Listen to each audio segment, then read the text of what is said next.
Bonjour tout le monde, c'est encore Nicolas du site liseuse.net. Tout d'abord, merci à toutes les lectrices et à tous les lecteurs pour leurs petits mots d'encouragement concernant la première vidéo. Voilà, c'est une expérience que je voulais faire et je suis content que ça vous intéresse. Donc je vais poursuivre avec aujourd'hui un test de liseuse. Voilà, si vous avez cliqué sur cette vidéo, vous savez de quelle liseuse il s'agit. Il s'agit d'une liseuse commercialisée par la société française située à Lyon, The eBook Alternative, TEA, et c'est la Touch HD, qui n'est autre qu'une liseuse fabriquée par Pocketbook. Comme toujours, la liseuse est livrée dans un beau packaging en carton.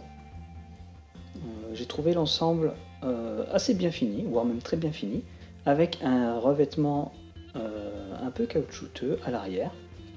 Et comme d'habitude, on a les boutons sur la tranche avec un bouton on-off, un câble de connexion USB, ainsi qu'un petit port jack qui permet d'écouter des livres audio, mais aussi de faire de la synthèse vocale sur des e-books classiques, donc des fichiers texte. Sur la face avant de la liseuse, on trouve plusieurs boutons. Tout d'abord, il y a deux boutons situés au centre qui permettent de tourner les pages, donc page suivante et page précédente. Mais il y a aussi un bouton qui permet d'accéder à un menu et un autre qui permet de revenir à la page d'accueil, c'est-à-dire au menu principal de la liseuse. Lorsqu'on allume la liseuse, après un certain temps, le texte s'affiche directement avec les paramètres précédents. C'est-à-dire que vous revenez sur la dernière page que vous avez vue et tout ce qui est paramètres d'éclairage de l'écran est conservé entre deux sessions de lecture. Donc ça c'est très pratique, mais c'est quelque chose qui est maintenant habituel sur toutes les liseuses.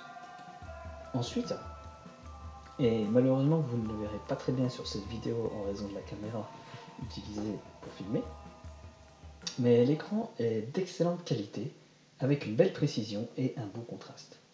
Donc autant parler de cet aspect maintenant et dire que je n'ai vraiment aucun reproche à faire à cet écran et qu'il est parfaitement adapté à la lecture de romans, de documents texte.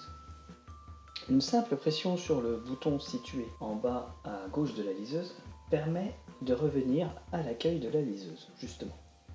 Ici, vous verrez les derniers livres consultés et vous pourrez aussi accéder aux différents éléments du menu et paramètres de la liseuse. Et clairement, ceux-ci sont extrêmement nombreux.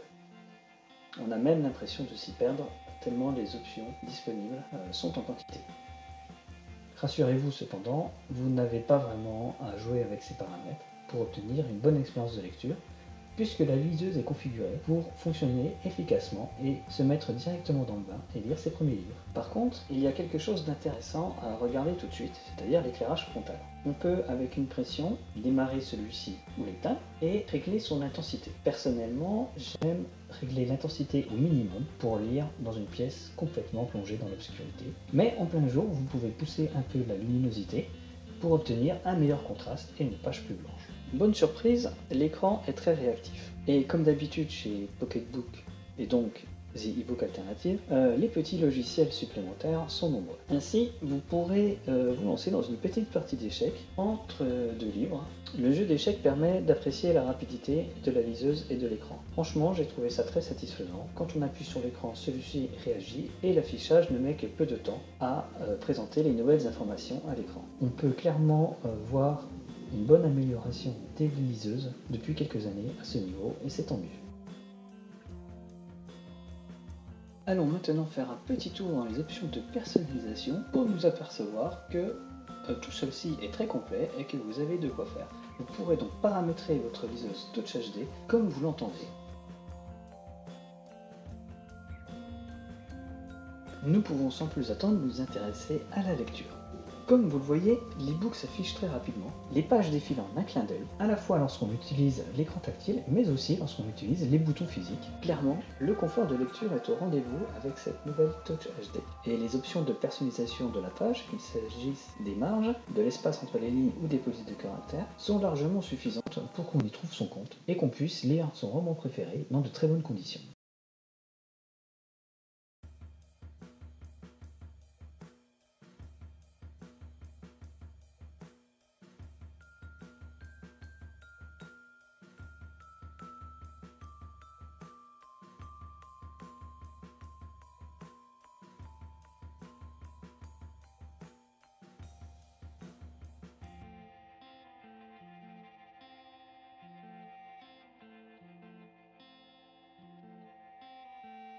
Comme sur toutes les liseuses, on trouve un accès rapide à la table des matières, une gestion des signets, ainsi qu'un dictionnaire qui vous permettra de trouver les définitions des mots que vous ne connaissez pas. Tout ceci est très pratique et c'est franchement ce qui me plaît avec la lecture numérique et sur liseuse. Une petite option très pratique est la possibilité de passer l'affichage en mode paysage. Ainsi, on obtient une page beaucoup plus large, ce qui permet, lorsqu'on utilise une police de caractère plus grande, de lire avec plus de confort.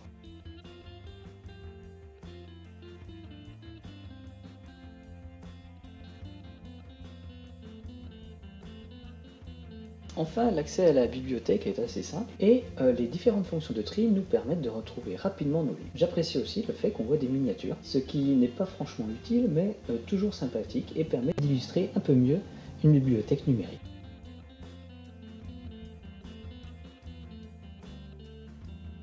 Il est maintenant temps de passer à la conclusion de ce test de liseuse. Et comme on le dit souvent, le diable se cache dans les détails. Et il y a des petites choses légèrement mal finies qui empêchent cette machine d'être la liseuse ultime. Mais il faut quand même souligner que c'est une excellente liseuse et que vous ne vous trompez pas si vous décidez de l'acheter. Alors tout d'abord, il y a un léger défaut d'éclairage sur le bas de l'écran, ce qui fait que l'éclairage n'est pas totalement uniforme. Alors bien sûr, on ne le voit pas sur la vidéo, ça ne gêne en rien la lecture, mais je trouve que c'est un petit défaut et c'est un peu dommage. Néanmoins, sur une liseuse de ce prix, c'est vraiment pas grave. Ensuite, il y a un tout petit défaut sur le bouton on-off que j'ai trouvé un peu capricieux. Parfois on appuie, la liseuse ne démarre pas, et parfois on appuie, la liseuse démarre. Voilà. Rien de grave, mais bon, c'est un petit défaut. Et quand même, cette liseuse a d'excellente qualité. J'en ai pas parlé dans le test, mais elle permet de faire de la synthèse vocale d'e-book. Alors, forcément, le résultat n'est peut-être pas à la hauteur de toutes les espérances. Mais ça permet d'écouter un livre qui n'était pas prévu pour ça à la base. Et si vous êtes fan des livres audio, que vous écoutez beaucoup de livres, alors c'est peut-être une liseuse à considérer. Et surtout, la lecture est très agréable sur cette machine.